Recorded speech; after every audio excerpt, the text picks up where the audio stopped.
Menantu Presiden yang juga Wali Kota Medan Bobi Nasution akan maju di Pilkada Gubernur Sumatera Utara melalui Partai Golkar. Pernyataan itu disampaikan Bobi Nasution di acara pengarahan calon kepala daerah di DPP Partai Golkar, Jakarta. Bobi mengaku selain dirinya ada sejumlah kandidat calon gubernur Sumatera Utara dari Partai Golkar. Terkait status Bobi yang belum menjadi kader Golkar, Ketua Umum Partai Golkar Erlangga bilang akan segera memutuskan Bobi sebagai kader Golkar. Untuk nanti Cagup Sumut ya pasti mendoakan saya rasa. Tadi katanya Pak Erlangga semua yang datang di atas itu kader Mas. Berarti udah jadi kader apa gimana? Insya Allah. Dapat tiket Gubernur Sumut dong Bang? Apanya? Kan untuk semuanya tadi di sini. Yang dari Sumut saya rasakan yang untuk Cagup dari Sumut kan nggak cuma saya sendiri. Berapa orang Bang?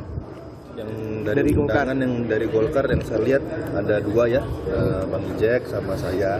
Berarti udah tinggal nunggu kartu KTA-nya udah ada belum Bang? Insya Allah. Udah ada Bang? Belum? Udah ada nih Bang. Sejauh ini belum, sejauh ini. Tapi akan berjaket kuning nih bentar lagi Bang. Batiknya dulu hari ini.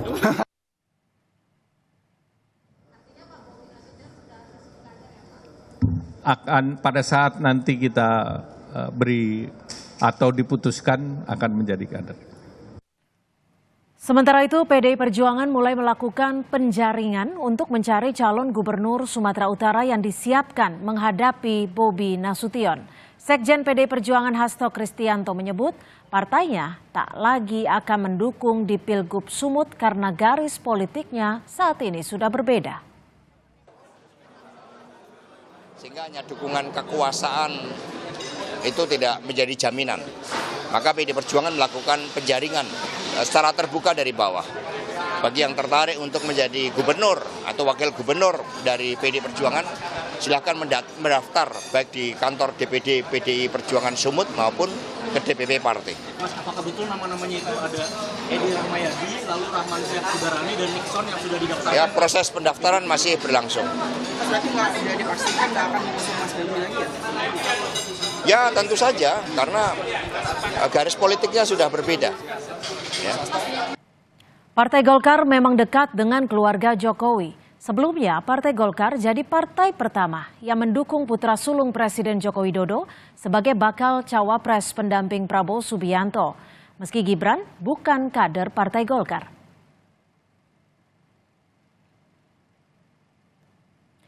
Setelah Golkar dukung Gibran jadi cawapres, kini Partai Golkar mendukung menantu Jokowi, Bobi Nasution, maju di pemilihan Gubernur Sumatera Utara meski Bobi belum jadi kader Partai Golkar. Usai hubungan Jokowi dengan PDI Perjuangan retak, keluarga Jokowi kini ditampung oleh Partai Golkar. Apa alasannya dan apa hitungan politiknya? Kami akan bahas bersama politisi Partai Golkar. Sudah ada Bung Melki Lakalena dan juga pengamat politik Prof. Ikrar Nusa Bakti. Selamat sore Prof. Ikrar dan juga selamat sore Bung Melki. Terima kasih sudah bergabung bersama kami di Kompas Petang. Selamat sore, ya, Prof. Ikrar. Bung Melki, kalau boleh diceritakan ya, atau mungkin boleh dijelaskan ke kita semua. Kemarin partai pertama yang mendukung Gibran Raka Buming Raka, sekarang juga menjadi partai yang mendukung Bobi Nasution untuk maju di Pilkada Sumatera Utara. Seakan menjadi wadah dan juga mendukung secara all out. Ada alasan apa di balik ini semua? Mendukung keluarga Jokowi. Yang pertama, Partai Golkar tentu adalah partai yang mengutamakan karya kekaryaan dalam mendorong setiap kadernya ataupun menerima. Maaf saya potong, tapi kan Bobi belum jadi kader ya? Dalam kemudian tentu ya sebagai wali kota Medan tentu Pak Bobi bisa kita lihat sudah berkarya di kota Medan dan sebagai salah satu calon yang potensial untuk bisa menjadi pemimpin di Sumatera Utara. Sebagaimana diketahui bahwa penugasan Partai Golkar itu untuk di Sumatera Utara kan ada Pak Bobi, ada Pak Ijek ya, ketua partai di Sumatera Utara. Jadi tentu semua berproses dan tentu karena kita juga melihat bahwa Pak Bobi juga salah satu yang sudah berbuat bagi Medan selaku wali kota, tentu juga layak untuk dimajukan melalui mekanisme Partai Golkar untuk juga bisa berproses menjadi calon kepala daerah di Sumatera Utara. Meskipun memang belum, kalau tadi Anda menyebutnya ingin mendukung secara all out kepada kader-kader Partai Golkar, tapi kita tahu saat ini kan Bobi belum jadi kader ya? Atau sudah? Bung Melki? Agak terputus, Mbak Ani. Baik, saya ke Prof. Ikrar. Prof. Ikrar, kalau Anda melihatnya ini seperti apa, Prof. Ikrar? Terlihat Partai Golkar begitu all out, kalau kemarin Gibran, sekarang Bobi. Meskipun Bobi belum sebagai kader dari Partai Golkar sendiri. Ya, kalau kita lihat dari berita-berita Kompas TV ataupun TV lain sebelumnya ya, itu kan yang sudah ingin mengajukan Bobi menjadi calon gubernur Sumatera Utara ya, itu adalah Partai Gerindra ya. Tapi belakangan justru ya, atau hari inilah paling tidak, justru yang disebutkan adalah bahwa Partai Golkar yang akan menjadi partai pertama yang mengajukan Bobi ya. Apa artinya itu ya? Pertama, karena kita juga tahu bahwa Pak Erlangga Hartarto sebagai Ketua Umum Partai Golkar sudah berkali-kali mengatakan bahwa kedekatan Golkar dengan Jokowi itu bukan semata pada pemilu 2024 ini saja ya. Bahkan di dalam apa namanya itu kampanye-kampanye Partai Golkar sendiri kan tidak jarang ya, itu ada gambar Jokowi juga di situ. Ada gambar misalnya Pak Erlangga Hartarto dan Pak Jokowi juga di situ. Dan kalau kemudian Golkar menjadi partai pertama yang mengusung Bobi, ya itu diharapkan bahwa Golkar nanti akan menjadi penentu di dalam pencalonan Bobi Nasution menjadi calon gubernur Sumatera Utara ya. Dan ini juga akan menjadi poin tersendiri buat Partai Golkar ya. Okay. Dan ini juga mungkin diakibatkan oleh kalau kita juga bicara mengenai berita-berita televisi Anda ya, TV, Kompas TV, yang kemudian menjadi berita di Straits Times Singapura ya, itu mengatakan bahwa ada kerenggangan antara Pak Jokowi dengan Pak Prabowo Subianto ya. Jadi mungkin ini juga menyebabkan Partai Golkar menjadi partai pertama yang mengusung Bobi Nasution gitu. Oke, kalau perspektif Anda sendiri, Anda melihatnya ini Partai Golkar secara utuh menampung keluarga Jokowi seperti itu? Karena melihat ada kerenggangan yang Anda sebut tadi dengan Prabowo Subianto? Kita belum lihat apakah kemudian dalam kasus Erina Gudono ya, nanti di dalam pemilu pemilu apa namanya itu Bupati ya? Ya apa namanya daerah istimewa Yogyakarta ya, di satu kabupaten, apakah juga akan didukung pertama oleh Partai Golkar ataukah kemudian oleh Partai Gerindra seperti usulan dari pengurus daerah Partai Gerindra di Sleman begitu kan. Tapi kalau kemudian nanti ternyata juga Partai Golkar menjadi pendukung pertama, ini bukan mustahil bahwa Golkar kayaknya ingin mendukung semua anak ataupun mantunya Jokowi ya untuk menjadi apakah itu calon wakil presiden, kemudian sekarang menjadi calon gubernur, calon wali kota, calon. Oke. Bagaimana Bung Melki? Benar seperti itu? Ingin mendukung secara all out atau menampung seluruh keluarga Jokowi untuk maju kontestasi? Ini kemauan secara murni dari Golkar atau bagaimana hitung-hitungannya? Ya, sebagai partai terbuka tentu Partai Golkar menerima setiap calon pemimpin bangsa yang memang berproses dan melalui mekanisme yang sudah Partai Golkar tentukan. Seperti kemarin juga kan saya juga hadir di acara tersebut ya. Jadi saya juga dinominasikan sebagai calon gubernur NTT, jadi hadir juga di pertemuan kemarin. Itu hampir semua calon gubernur, calon bupati, wakil gubernur, wakil wali kota, wakil bupati, 1.100 lebih itu datang kemarin. Jadi melebihi target malah dari yang diundang oleh DPP Partai Golkar. Ya. Nah tentu yang akan mengikuti mekanisme ini adalah mereka yang memang berkeinginan melalui mekanisme di Partai Golkar. Sebagai contoh misalnya kan kalau tadi kita bicara Ibu Erina yang mantan maju dari Sleman bisa diterima di Partai Golkar apabila memang Ibu Erina juga mungkin melalui proses di Partai Golkar. Jadi tentu harus ada juga keinginan dari siapa saja calon pemimpin yang akan maju untuk melalui mekanisme di Partai Golkar, dan kami sebagai partai terbuka akan menerima dan memproses siapa saja, baik dari internal Partai Golkar maupun dari luar, dari kader partai, apalagi ini kan keluarga presiden yang tentu juga punya pengalaman, ya, punya reputasi yang bagus, tentu akan kita proses melalui mekanisme Partai Golkar dengan baik.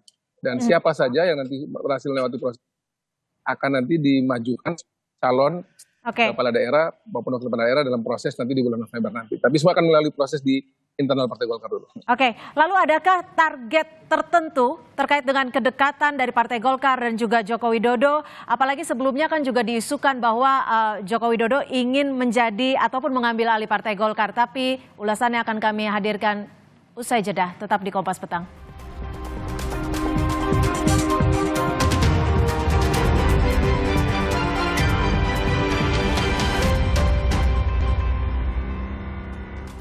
Terima kasih Anda masih bersama kami di Kompas Petang. Saya masih bersama Bung Melki dan juga Prof. Ikrar Nusa Bakti, dan kita masih membahas terkait dengan keluarga Jokowi yang dalam tanda kutip ditampung Partai Golkar gitu, karena kali ini Bobi Nasution diwakilkan ataupun didukung oleh Partai Golkar untuk maju di Pilgub Sumatera Utara. Prof. Ikrar. Ya. Prof. Ikrar, kalau Anda melihatnya, ini yang menawarkan duluan siapa? Partai Golkar kah? Atau dari Bobi Nasution yang menawarkan diri untuk maju di Pilgub melalui Partai Golkar? Dan Anda melihatnya ini keuntungan politiknya akan seperti apa? Hitung-hitungannya bagaimana, Prof?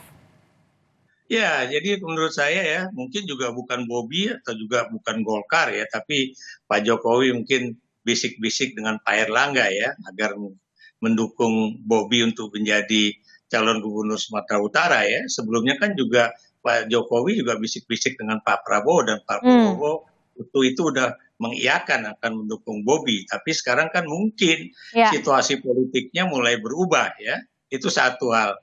Kedua ya, kalau Golkar juga ingin melakukan survei internal duluan ya, ini bagus ya. Kenapa bagus? Karena Golkar tentunya harus tahu kira-kira elektabilitas Bobi untuk menjadi calon gubernur Sumatera Utara itu cukup tinggi atau melebihi dari calon dari Partai Golkar sendiri, atau kemudian lebih rendah. Karena biar bagaimanapun dalam kasus dia sebagai wali kota Medan itu kan juga ada beberapa hal yang juga menjadi catatan ya. Saya beri contoh misalnya penanganan itu kebun binatang Medan, kemudian pembuatan beberapa ornamen di di perapatan.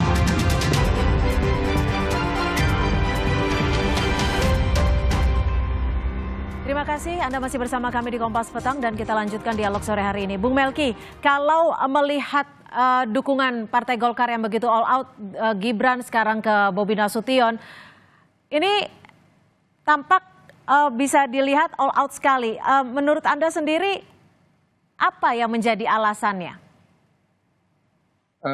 Seperti kami sampaikan, memang Partai Golkar akan memberikan bagi tentu pertama kader Partai Golkar ataupun siapapun yang ingin bergabung Partai Golkar, mereka memang terbukti sudah berkarya dan memberikan kontribusinya dalam karyanya dan jabatannya kepada publik. Dan kalau kita lihat, tentu Pak Bobi Nasution sebagai wali kota Medan tentu juga sudah berbuat, sudah berkontribusi, dan tentu menjadi catatan untuk juga kita dorong ke depan untuk meraih yang lebih tinggi ya, untuk menjadi gubernur. Akan ada hitung-hitungan politiknya tidak, Bung Melki? Maksudnya terkait dengan ya dukungannya terhadap Bobi Nasution untuk maju di Pilgub Sumatera Utara? Seperti kami sampaikan, nanti kan tahapan di Partai Golkar itu sekarang kita akan masuk di bulan April ini, habis Lebaran itu kami survei untuk penyaringan, lalu nanti di bulan Juni ada survei lagi kali kedua, dan nanti di Agustus survei kali ketiga. Dan tentu Pak Bobi Nasution dan siapapun yang maju melalui Partai Golkar akan melalui mekanisme semacam ini. Dan kira nanti melalui mekanisme ini kemudian Pak Bobi mendapat survei bagus, kemudian juga dihitung dengan kemungkinan menangnya juga tinggi, tentu Partai Golkar akan memberikan dukungan bagi Bung Melki, adakah kompensasi khusus atau kompensasi tertentu yang didapatkan Partai Golkar untuk menampung keluarga Jokowi ini? Sejauh ini sih tentu kami menerima siapa saja keluarga Pak Jokowi ini dengan lapang dada sebagai partai terbuka, dan tentu kalau seperti sudah kita lihat sama-sama ya, kepuasan terhadap Pak Jokowi juga tentu yang juga sudah kita lihat masih cukup tinggi sampai dengan saat ini, pasti bebas bagi para calon-calon partai Golkar yang akan dimajukan nanti dalam pilkada kali ini. Jadi Lalu kenapa begitu yakin dengan sebelumnya anak Jokowi, sekarang menantu Jokowi? Itu semua ya, sudah kami sampaikan bahwa semua yang punya kontribusi nyata dan positif bagi publik akan tentu didorong ya, siapa saja. Oke, ada kekhawatiran untuk ditinggalkan nanti suatu saat? Kalau kami begini ya, Partai Golkar ini partai yang selalu akan menerima semua orang yang berkarya dengan baik, dan kami selalu berpikiran positif karena sekali lagi ya, partai ini itu kami, Prof. Ikrar bisa memberikan catatan, sudah memproduksi banyak sekali politisi dan banyak kepala daerah pemimpin bangsa ini, sudah sering ada yang pergi dan sering ada juga yang kembali, atau juga ada dari partai juga masuk ke Partai Golkar. Jadi ini partai yang sekali lagi kalau orang berkarya pasti nyaman dengan Partai Golkar. Baik, Prof. Ikrar, menurut Anda, perspektif Anda, mengapa Partai Golkar yang bersedia untuk menampung keluarga Jokowi? Kan kita tahu koalisinya cukup besar. Ya, kita tahu juga ya bahwa Pak Jokowi juga memiliki kepentingan politik dengan Partai Golkar ya. Saya beri contoh misalnya, apakah Jokowi itu masih memiliki keinginan politik untuk menjadi ketua umum Partai Golkar ya. Walaupun misalnya Pak Erlangga Hartarto dalam pertemuan di Denpasar ya, atau di Jembrana maksud saya di di Bali itu menyatakan bahwa komitmen dia ingin tetap maju menjadi ketua umum Partai Golkar, dan hampir pimpinan-pimpinan baik itu senior maupun yang junior itu mendukung 100% Pak Erlangga untuk menjadi ketua umum Partai Golkar kembali ya, atas keberhasilan beliau dalam pemilu 2024. Tapi kalau kemudian sekarang memberikan jalan bagi menantu Jokowi untuk maju, itu tentunya juga bagian dari apa istilahnya ya, ya paling enggak untuk mengetes apakah memang Bobi juga masih memiliki elektabilitas politik yang tinggi. Kenapa demikian? Karena Anda tahu ini kan pilkada pada 2024 ini kan tidak bisa dimajukan pada bulan September, kan pada bulan November, dan kita tahu pada bulan November itu Pak Jokowi sudah lagi bukan sebagai Presiden Republik Indonesia, tentunya apa istilahnya itu ya, kekuatan politik, kekuatan finansial, kekuatan bantuan yang lain-lain juga tentunya akan menurun tajam, dan ini tentunya menjadi perhitungan politik juga bagi Partai Golkar. Kalau Anda melihatnya akan ada target tertentukah dengan apa yang kita lihat saat ini? Paling tidak Golkar saat ini masih tetap menyatakan dirinya sebagai partai terbuka dan juga partai yang dekat dengan Presiden Jokowi ya. Tapi kita juga belum tahu apakah setelah nanti terjadi apa istilahnya itu pelantikan presiden baru ya pada tanggal 20 Oktober 2024 ini juga akan terjadi perubahan kembali ya, dan ini juga akan terlihat apakah misalnya dari hasil survei internal yang tadi Bung Melki katakan April, kemudian Juli, Agustus itu juga akan terus melaju menjadi calon gubernur, Bobi itu akan menjadi calon gubernur Sumatera Utara, ya itu kita lihat di situ. Prof. Ikrar, singkat saja, mana yang lebih diuntungkan, keluarga Jokowi kah atau Partai Golkar? Kalau menurut saya yang akan diuntungkan lebih tinggi itu adalah keluarga Jokowi. Sementara Partai Golkar itu sudah diuntungkan ya melalui Pileg kemarin ya, dan juga Pilpres kemarin, di mana biar bagaimanapun Golkar menempati posisi yang posisi kedua ya dibanding Gerindra dalam jabatan presiden dan wakil presiden gitu. Baik, terima kasih Prof. Ikrar Nusa Bakti, pengamat politik, dan juga sebelumnya sudah ada Bung Melki Lakalena, politisi dari Partai Golkar yang sudah bergabung memberikan perspektifnya pada kami di Kompas Petang hari ini. Terima kasih, selamat sore. Terima kasih, selamat sore.